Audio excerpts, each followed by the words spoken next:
Okay. Hi. It gives me great Hi. pleasure. Hi, Rosa. It gives me great pleasure to introduce to you all out there Rosa Labordé, the author of Leo and many other productions at the Tarragon over the past 15 years, maybe, and was about to be in production we're going to start rehearsals just about this time of the year for her next play, which was very exciting. And I'm sorry it's not able to go forward this year. We hope it'll go forward next year. It's great. But thank you for joining us to interview Rosa. Rosa and I go back to her, it wasn't her first play. I think you had written a couple of plays and performed around town. But the first play at the Tarragon, which was Leo. I first saw the play at, or I guess a smidgen of the play, an exercise of the play, a beginning, opening scenes of the play at Rhubarb at Buddies and Bad Times Theatre, and was stunned by the writing and stunned by the emotion of the piece and the power of the piece. It's a very unusual play, but Rosa, was at that point when you wrote the play, was that just the first fragment of the play? And actually, it was complete. It was 25 minutes. Um, Okay. and I thought it was done. And then, and then you and Andy came to well, I think he came and then he was like, Richard, you go. And you came, and that's where I met you. And he, you invited me into the playwrights unit, and you said, now you have to finish the play. And I thought, oh, but it was amazing. And then we Sorry. spent that year and that's the beginning of our relationship and how it's All always right. gone. You have to Finish the finish the play. play. What? Yeah, I have finished the I play. had finished the play. So it was and then we got to work together through the unit with everyone. And then at the end, when we All had the right. final reading and you offered to pick it up, I said, and you have to direct it. And you said, I'm not available. And then I said, well, then I have to direct it. And you said, it's either you or me. Oh dear. And I'm so glad it worked out. You just heard the play, of course, but it's set in the time of Salvador Allende's government, who'd just been voted into power. And about a year or so after that, the Pinochet revolution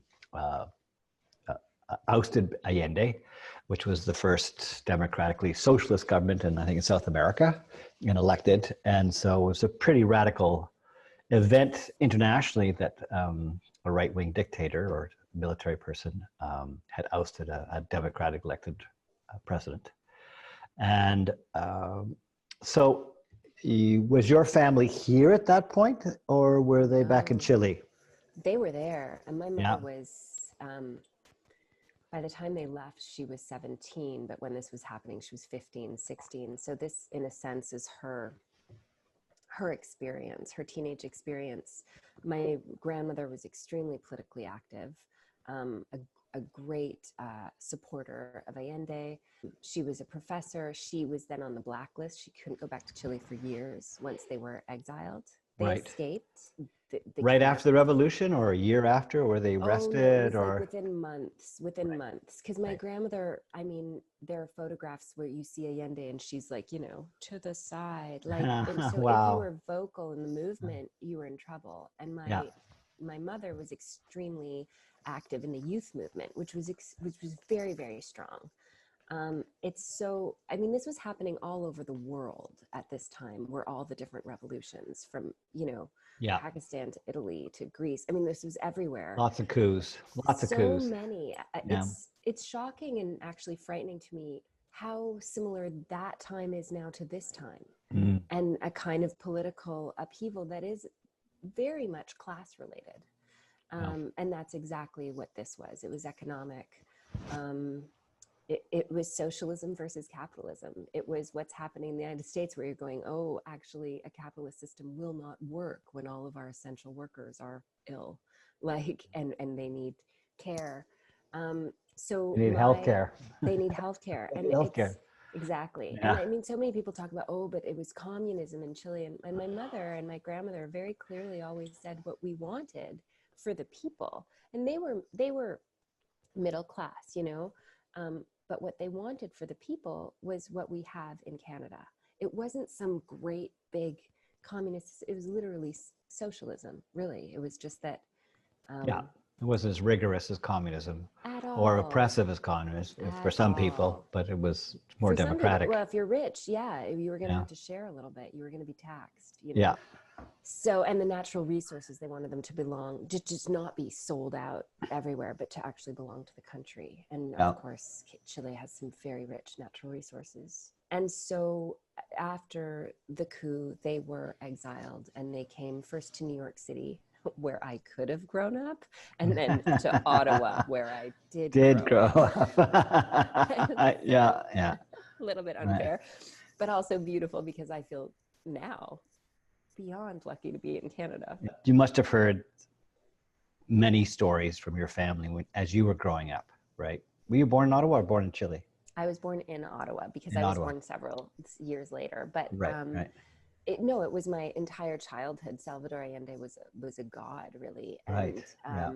I mean, I remember seeing Ed Broadbent at like the Tulip Festival in Ottawa when I was a child, and just being like, oh my God, it's Ed Broadbent. Like, what child thinks that but a socialist child, like Right. raised like the NDP is Right. amazing. And it took Very me good. time to then, because you get indoctrinated with what you're taught to believe by your Mhm. parents. So I was raised an absolutely socialist child, which it turns out I am a socialist adult, but I did have to go through my own growing phase where I got really into Ayn Rand in high school and thought, Yeah. what about selfishness? What about capitalism? What about, Yeah. and I really went down that track Mhm. to understand. And I think in a way that's where Leo was percolating. I ended up in Thailand, in Bangkok, where you can really see the disparity between classes, and just Yes. Right. was horrified. And it made me aware, because in Canada you can kind of hide it. It's there,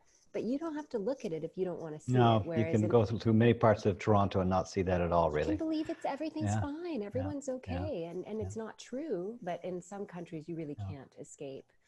And it made me think a lot about what my mom fought for, what my grandmother fought for, and it made me go into that part, which we're all experiencing now in a pandemic in this time, the me versus everyone, selfishness versus care for the community. Mhm. And that's really what Leo was about for me, his growing awareness, which he sees at the end. I remember having an epiphany at some point in some rehearsal for it, a workshop for it, remarking to myself, I went, how hard it is to just grow up. How just hard it is just to grow up and go through puberty and try and discover your sexuality, your personality, your identity, your orientation, your place in the world, your politics in the world, that process of developing into an adult. And that's hard enough. Mm-hmm. And then to suddenly see these three young people put in this context of trying to grow up, trying to go through all those struggles, but they're in an oppressive society, or a society in change, or a society very turbulent, and struggling between socialism and capitalism, and then there's a revolution, and then there's a oppression of that revolution, and then there's all the punishment and pain that comes with that. I was quite stunned at that. My own reaction. I just went, "Oh my, that's really hard." I mean, it was hard growing up in Sudbury, where I grew up, but that wasn't hard, really. I can't imagine being in circumstances where your things are taken away from you, and you're not allowed to be who you are, in a sense. And I see that in those characters. So you see Leo, who seems to be demanding. He's selfish. He's for pleasure. And you have Rodrigo, who's for socialist values and sharing and generosity. And you have the character Isolda, seems to be caught between the two of them. And really just, I think, trying to find love, and not being political because Rodrigo might fall in love with her or be with her, or then not being political and then trying to follow what Leo's version of events. This three-way dynamic that comes from you discovering you want to be Ayn Rand or like Ayn Rand. But where does the Rodrigo comes from? Your grandmother? It's the extreme idealism. My grandmother, yes, in some ways, but she is. How's your baby doing? Sorry.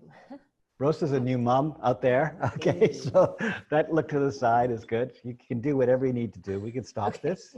It's okay. Hi, everyone. I have a baby whose middle name is Solly, which is partly the character, but also Solly is one of my favorite aunts. The youngest of the three. My mother is of three sisters. And so in terms of what you're talking about, that growing up part, the oldest sister ended up staying in Chile, like going back as soon as she could, because she had already met and fallen in love and stayed in Chile. The youngest, Solly Isolda, was young enough to kind of just adapt to a new environment and decide to be as much part of the society as possible. So did my mother, but my mother in the middle, right at that really critical point of growing up, always had this divide, I think, a real, because as you say, it's that moment, it's so difficult to grow up, to become a teenager. It's so the moment of becoming an individual that if you're in the middle and you're suddenly thrown from one environment to another, it really changes how you feel about yourself and life. And I mean, in terms of who is everyone, I think, yes, my grandmother is definitely an idealist. My grandmother, who I have to say has been trapped in Chile since April because of COVID. Her flights have been canceled 4 times, and she's alone in this tiny house. She goes now and spends the winters. Yes, of course. Anyways, that's an aside, but she is still alive. And does she have help? Does she have help? She has people in the town who bring groceries and leave them outside the gate of the little, I mean, it's a little cottage basically in the mountains. So it's hard. Yeah. And she's not great technically, so we can't do the video. I see. Right. I mean, who is everyone? I mean, I think they are all parts of course, in any playwright, they are parts of us, like all the divided parts come together. Yeah. And then different people that I know from my family. Also, I remember reading this, I think it was in an Elizabeth Gilbert book, but about a psychiatrist. She was a doctor, a psychiatrist who was working in refugee camps where people had escaped terrible wars or whatever. And Elizabeth asked her, like, what do they talk about? And she said, it's funny, but people, regardless of their circumstances, are going to talk about who they love, who they don't love, how they fell in love with the person in the next camp, how things are going. But that as much as the macro is so huge, we're also always focused on the micro. And that's what the play also is about for me. That as much as like my family, my grandmother was like, venceremos, and that strength, talk to her daughters about actually, what it's like to live with revolutionaries. Talk about like the minute mundane of being, right? Yeah. And how we are with each other. And I think that's something that's universal and still stands, the hero and then the hero at home. Rodrigo's pretty ardent, that's for sure. He doesn't relent. He bites on somebody, keeps going and going to his loss, right? To his loss, but and to his great courage too. Although, and I think it's so fascinating to see that finally he comes out because of Leo, because of the things that Leo offers, and a kind of freedom and the ability to take a kind of risk, or in a sense be selfish. I wouldn't say it's actually selfishness, but breaking a barrier, and that Leo offers him that he could never achieve without Leo, right? He could never permit himself to go there because it just wasn't part of society. Can you talk a little bit about homosexuality in Chile at the time? And I know it's very difficult. They killed people. You were imprisoned. It was illegal. It was definitely not a safe space. And so there was a lot of hiding. Yeah, There was a lot of hiding. So, and quite oppressive given the machismo culture. Oh, yeah. Yeah, so doubled up almost, right? Yeah, it's a Yeah, very macho right, culture. right, right, With extremely strong women. right. But which I think you kind of have to be in a macho culture. But yeah, so really a challenge. I mean, it's changed now, not enough, Yeah, yeah, but it's definitely more open. yeah. But of Good. course, I know my family and I know artists, so that's more open, I see. Yes, right? right. Like Bruce, the translator of the play, artist. Yeah. So I wanted to talk a little bit about the translation of the play. We're Mm-hmm. also doing a Spanish version of this starting the following Sunday for 2 weeks. And these recordings, these two versions of Leo were done by Luna Theatre a couple of years ago, and with a cast that could act in English and in Spanish. And it's kind of wonderful to hear it in Spanish, the renditions in Spanish. Yeah. Me knowing the lines and me having a little bit of Spanish in my life, just listening along, kind of remembering that's what that says. Oh, I get it. Yeah, all right. It's kind of like a play-by-play kind of feel of me running in English, but listening to it in Spanish. But you wrote this play originally in English, right? I did. Right. But although there's Spanish at the beginning. There's Spanish at the beginning to take us through to the understanding. We go Spanish, accent, English, the understanding that now we are in Spanish in this world. Right. Yeah. But also I write in the translation, like for instance, look, it's the Cross of the South is a Cruz del Sur. But in English, we call it the Southern Cross. But I don't do that. So I stay as much as I can in how it would be right. in So Spanish.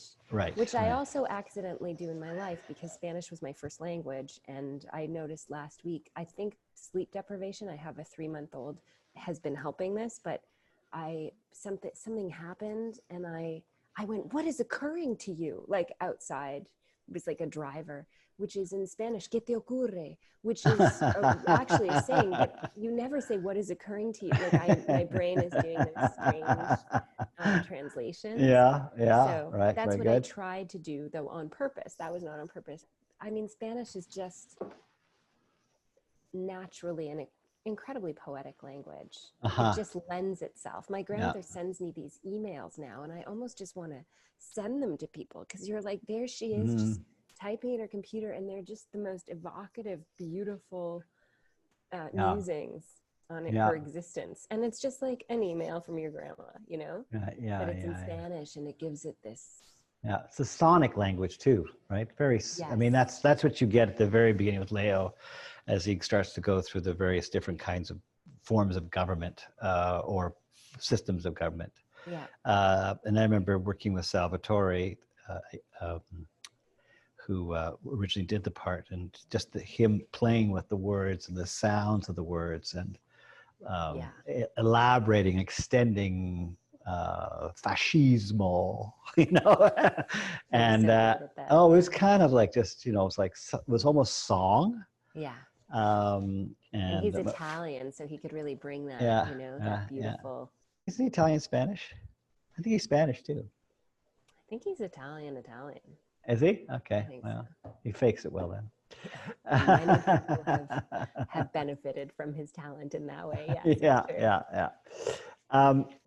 So the play was translated into Spanish, and I believe you went to Chile, right, to see the play? Or I did. Yeah. So what happened? So the play With You, it had productions on its own, but With You traveled all over. And then the great thing was with Bruce, when he translated it, El Museo de Memoria was created in Santiago. It's a museum that commemorates.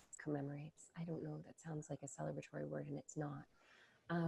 Memorializes. Yes. Memorializes the coup and what happened. It's absolutely stunning and heartbreaking.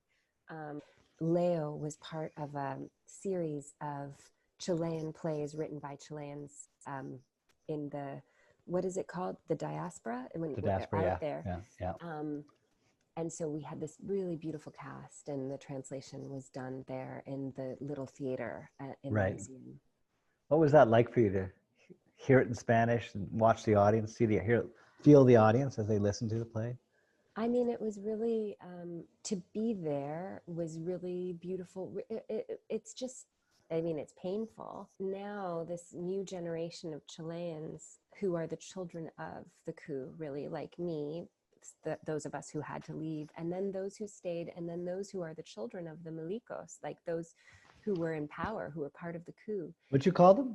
Milicos. That's Milicos. what milicos, the Okay. military or whatever. I see. I know some of the words I just know without knowing exactly.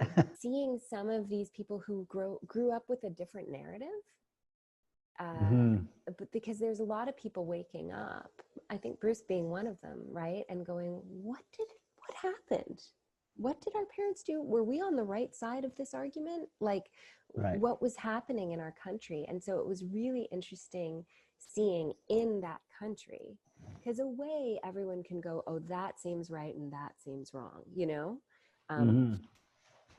But there are different opinions, and so to see the young people, I had one guy come to me and just say, I'm so sorry, and I'm so grateful that you're even talking to me, that this, because they've just been learning, this was hidden under the dictatorship, so much of what happened. Of course, yeah. And I mean, there was also, I mean, Allende was also by many people rejected. Workers, there was strikes, there was, you know, there was or is that true or not true? What happened was he was a democratically elected president. Yes. And then because the United States did not want that, the CIA interfered. Henry Kissinger interfered. And then there were embargoes, there were blocks. And so what happened was the government never stood a chance. Right. So what they did was they stopped the trucks being able to go down. So of course, people were angry. There was no food. Like, it's in the, it's so funny. Wasn't that funny with COVID, where all of a sudden everyone was like, there will be no toilet paper, and everyone was like, talking, but actually it's in Leo because there wasn't toilet paper. He's like, there's no toilet paper, you know? Right. And no so access to supplies. Yeah. So yes. So that then started people rebelling against Allende because they blamed him for the lack of supplies and lack of. But Kissinger literally said, we're going to make the Chilean economy scream. Right. Like all of these around the world. I mean, it's all. I suppose that they're doing with Iran, dirty economics, Venezuela. Yeah. You're Venezuelan. Are you going to tell everyone you're Venezuelan? I am Venezuelan. I was born in Venezuela. My smidgen of Spanish is the smidgen of a 5-year-old. And then after 5 years, it stopped because I really literally grew up in Sudbury. So I was Venezuelan for 2 months as a baby, and quasi Venezuelan until I started going to public school. But so Spanish is my first language too, although I have a great accent, but a vocabulary that's quite limited. And never followed up. Although my daughter and I are trying to learn Spanish together, sort of, on Duolingo kind of thing. We might get to it. We might actually begin speaking Spanish if we can. I've thought about picking up classes of late. But, Good. Yeah, well. So great. Okay, can we talk just a little bit about light, which was supposed to go on? All right. Sorry. It's not your fault. Well, no, it's not. But can you tell us a little bit about Light, what the play's about? Yeah, Light is set in an ashram, which is a spiritual community in the mountains. And a young woman, a young reporter goes to kind of find out what's really been happening on this ashram. But her hidden agenda is that her mother has been on this ashram, left many years ago when she was very young. And so she is not a spiritual person. And being there kind of opens her a little bit. So it's about mothers and daughters and presence in a world that is extremely fractured, technologically overwhelming. Yeah, I think I mean, Light to me, it's always been about these people are trying to seek knowledge, as when you go to an ashram, I think you're trying to seek some other kind of knowledge that's not necessarily logic or rationale, but a spiritual knowledge or a, Yeah. and they seem to be seeking some kind of knowledge, whether Yeah. it's the history of their families or the history of relationships or Yeah. a perspective on life that eventually I think the daughter does get to. Yeah, peace, I think. Also, a big part Yeah, of it is peace. yeah, And yeah. I'm reading a really interesting book right now called How to Do Nothing by Jenny Odell. Yeah. It's excellent. You don't need to read it. You're practicing it, except you're very busy as a mother. Very, very busy, I'm sure. But she's an academic, and she writes about the kind of our technological overwhelm where we are now. She's in California. And so right in the Silicon Valley, that's where she grew up. But what it's done to our minds and what it's done to our news cycles, which everything is so fast and you have to respond so quickly and people are so angry. And it's just this extreme intensity mirrored by the fires going through the world. And of course, in light, there is a fire. Yes, right. But it talks a lot about of course, I just want to say this play was started many years ago, 4 years ago, before fire started happening in California. And there you've got fires in the mountains of BC or whatever. Yeah. I know. Right. And now we can't do it. But anyways. It'll be good. It'll be good in hindsight to talk about this kind of stuff, you know? Yeah. Plays kind of look at things from a lens that sometimes is in hindsight go, let's reconsider this, right? That is something to be gained from this rather than in the panic of the moment. You know? Yes. Well, and that's in a sense what that piece talks about is in the book, and what the play talks about is the desire to escape society. Yeah. But that ultimately one cannot. It is not. I mean, and I've been in it. She's talking about Thomas Merton, who totally rejected everything, and then realized that the part of the spiritual path is to be integrated with the whole. Which is something I'm always thinking about. How do I find peace and be here, but also like be in the world that is so overwhelming? Yeah. And I think that's ultimately what the play speaks about, is that the mother and the daughter have to come somewhere together, where the mother has wanted to escape, the daughter is going, the escape is wrong, and somewhere in the middle is balance and their relationship. Yeah, yeah. It's a lovely play. Soon to be at the Tarragon. We hope. No guarantees. Soon. With the vaccine. Soon with the vaccine. Yeah. Now, okay, so in this time of not only you're totally preoccupied with a new baby, but you're also working on a play. Can you talk a little bit about that? Yeah, a little bit. Just a little teaser, you know? Yeah. I'm working on a new play called Warmer, Colder, and it's about two young 20s, 30s Latin American, but transplants, North American, a man and a woman who have gone to a self-improvement workshop event and have met each other, are to be each other's partners, and are both incredibly good for each other and incredibly not, as they try to find their purpose and their branding and their commercial worth in a society that seems to prize that over everything. Right. So it's a love story, sort of in a modern age. That's very modern age. A self-improvement workshop. Right. So what is that? Like a self-improvement workshop? Well, this one is like finding your purpose based on your authentic self. And I mean, in the world of like also Tony Robbins, you know, the big band. I mean, there's big music and they're jumping, like finding the energy. Right. To, and about our obsession with individual success, individualism. That's where we've really been, this individualism, which feeds consumerism, which of course, it's so funny to be talking about Leo and go, wow. And even Light, like I am continuously obsessed with how does society run? What is capitalism versus socialism? How are we as individuals versus the group? And so again, it is within those themes.